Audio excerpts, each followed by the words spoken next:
헌법재판소가 오는 22일을 대통령 박근혜 탄핵 심판에 대한 새 변론기일로 지정했습니다. 이에 따라서 2월 말까지 박근혜 탄핵을 결론 내기는 사실상 불가능해졌습니다. 2004년 노무현 전 대통령 탄핵 심판 사건 사례를 보더라도 최종 변론 후 2주가 지나야 선고가 가능할 것으로 보이기 때문입니다. 한편 이정미 헌재소장 권한대행의 퇴임이 3월 13일이기 때문에 그 직전에 탄핵 여부가 결정될 가능성도 점쳐지고 있습니다. 또한 헌재 판결은 매주 목요일에 내려지지요. 이에 따라서 법조계와 정치권에서는 탄핵 결정 선고가 3월 9일에 이루어질 가능성을 높게 보고 있습니다. 조선일보 보도였습니다. 청와대가 전국경제인연합회에 보수단체를 지원하라 이렇게 요구했고 실제로 수십억 대의 돈이 지급된 것으로 나타났지요. 자, 그런데 청와대는 매년 각 단체의 집회 활동량을 모니터링한 다음 활동 내용에 따라서 지원 여부를 결정한 것으로 확인됐습니다. 청와대 관계자 등은 정부의 우호적인 집회 활동의 횟수 등을 검토해서 지원단체를 결정했다. 이런 취지로 박영수 특별검사팀에 진술했습니다. 따라서 단체들은 매년 지원금을 받기 위해 이른바 충성 경쟁을 해야 했던 것입니다. 실제로 어버이연합과 엄마부대 등 적극적으로 시위를 하는 단체는 매년 지원을 받은 것으로 알려졌습니다. JTBC 보도였습니다. 박근혜 정부에서 임명된 특임 공관장 가운데 민간 출신 전원이 박근혜 관련 인사로 채워진 것으로 확인됐습니다. 외교 전문성을 갖추어야 하는 특임 공관장 제도가 대선 전리품으로 전락한 것입니다. 박근혜 정부 출범 이후 임명된 특임 공관장이 총 32명인데 이 가운데 절반에 가까운 14명이 민간 출신이었고 이들은 전원 박근혜의 측근이거나 대선 캠프, 대통령직 인수위, 청와대 근무 경험이 있었습니다.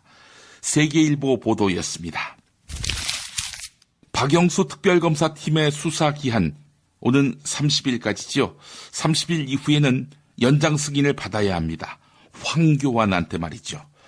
자, 황교안이 과연 연장할까요?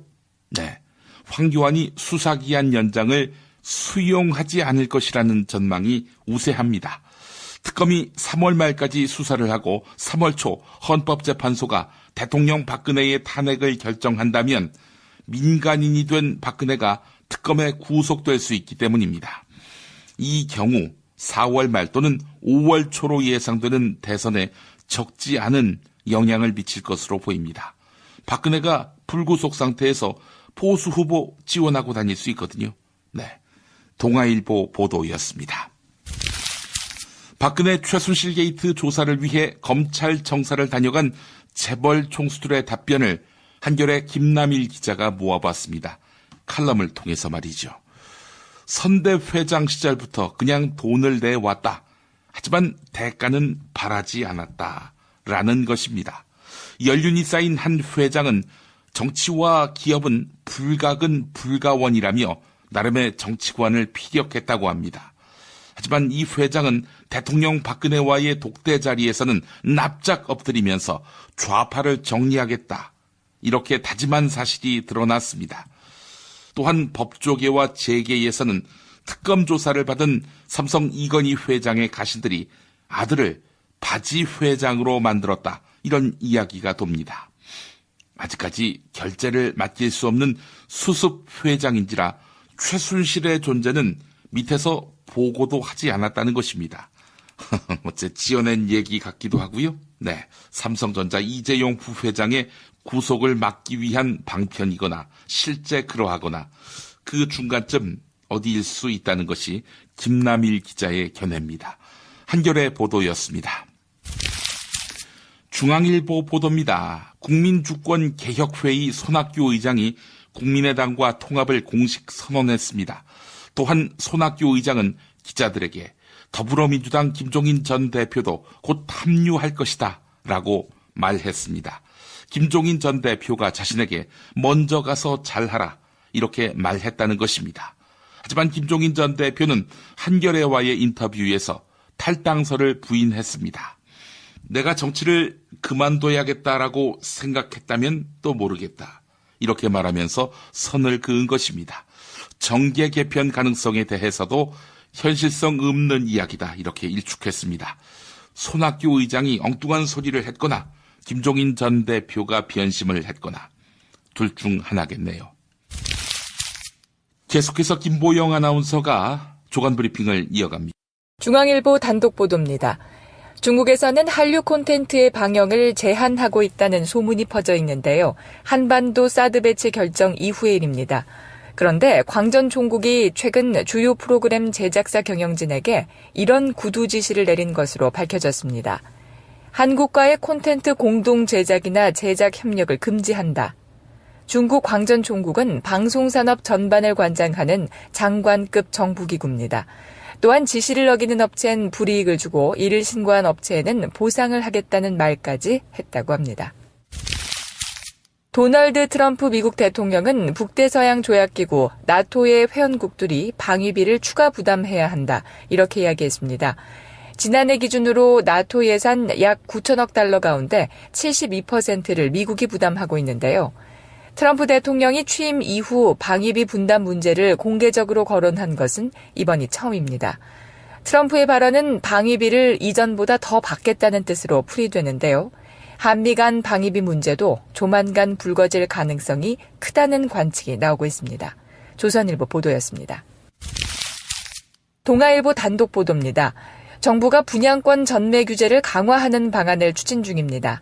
지난해 발표한 부동산 규제 대책에서 비켜간 부산 등 일부 지역을 타깃으로 하고 있습니다. 현재 분양권 전매 제한은 수도권 전역, 지방의 공공택지, 투기과열지구에서만 적용할 수 있는데요. 이 때문에 부산 등 일부 지방의 지역은 정부의 잇따른 시장 안정 대책의 칼날에서 벗어나 있었습니다.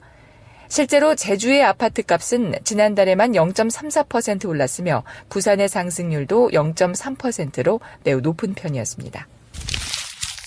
농림축산식품부는 전국 소의 97%가 구제역 백신 항체를 갖고 있다고 발표했습니다. 그러나 실제 항체 형성률은 턱없이 낮은 것으로 드러났는데요. 농림축산식품부는 전북 정읍시의 한우 농가가 구제역 확진 판정을 받았다고 밝혔습니다. 이에 따라 농가의 소 20마리를 표본 검사했지만 구제역 백신 항체는 단 한 마리에서만 발견됐는데요. 백신 항체 형성률이 5%에 불과한 것입니다. 당국의 방역망에 구멍이 뚫렸다는 지적이 나오고 있습니다. 동아일보 보도였습니다. 이어서 한국일보 보도입니다. 정부가 구제역 발생의 책임을 축산 농가로 돌리고 있습니다. 백신의 실패가 아니라 농가에서 백신을 제대로 접종하지 않아 생긴 접종의 실패라는 게 정부의 입장입니다. 앞서 소개해드린 전북 정읍시 농가의 항체 형성률이 5%밖에 되지 않는 것은 농가에서 백신 접종이 제대로 이루어지지 않았기 때문이다. 이렇게 주장한 것인데요.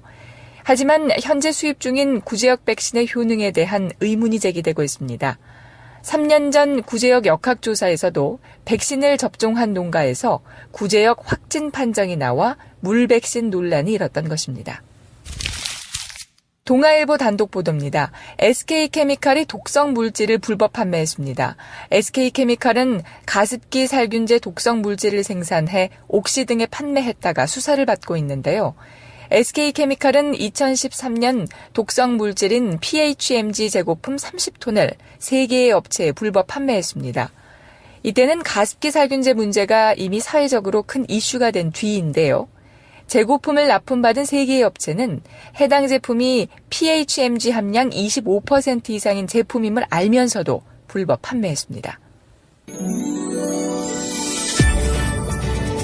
19대 대통령 선거 뉴스K 라이브가 책임집니다. 미디어 협동조합은 대통령 선거일까지 통합 미디어 브랜드 뉴스K 라이브를 서비스합니다. 뉴스K 라이브는 품격 있는 보도 시사 프로그램, 이슈 현장 생중계로 주권자인 국민의 눈과 귀가 되겠습니다. 이젠 뉴스K 라이브입니다. 동영상은 온에어.국민.tv에서, 오디오는 팟빵, 라디오에서 만나세요. 헌법의 정신대로 원내 다수파를 형성해서 그 다수파와 함께 대연정을 꾸리는 것이 노무현 정부 때 저희가 구상했던 헌법의 실천 방안입니다. 저는 그 미완의 역사를 완성할 것입니다. 더불어민주당 내 2위 안희정 충남지사와 3위 이재명 성남시장 사이의 대립각. 그 원인에는 안희정 지사가 내건 대연정 약속이 있었는데 넘어서는 안 될 선이 있습니다. 바로 대연정이었습니다. 청산 대상과 함께 정권을 운영하겠다니 도저히 이해할 수가 없습니다.